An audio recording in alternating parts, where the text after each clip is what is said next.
semble sans limite. Mais avant de développer ces titres, on évoque le cas de ce requérant d'asile chinois menacé d'expulsion vers l'Italie. L'affaire a été révélée cette semaine par Le Temps. Cet ex-policier ouïghour, témoin de trafic d'organes sur des condamnés à mort en Chine, était menacé d'expulsion en Suisse. Mais cet après-midi, retour à la case départ. Il a été reconduit au centre de Fontaine-Melon, dans le canton de Neuchâtel, où Mathieu Opliguer et Miroslav Marès l'ont rencontré. Il craignait pour sa vie. Hier, il a donc refusé d'embarquer pour Rome. De retour dans le canton de Neuchâtel, il se dit motivé plus que jamais à témoigner contre la Chine.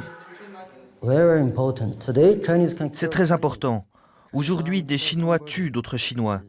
Le gouvernement chinois exécute des prisonniers, mais alors qu'ils respirent encore, on leur prélève ça, ça et ça.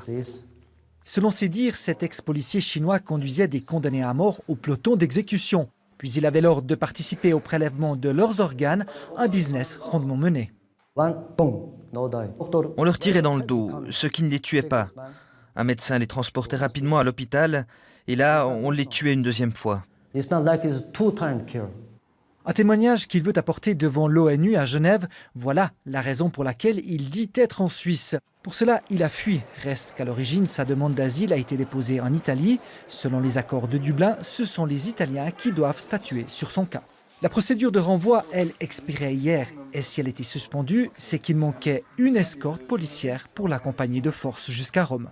Aujourd'hui, il semblerait que les autorités suisses aient demandé aux autorités italiennes de prolonger le délai de reprise.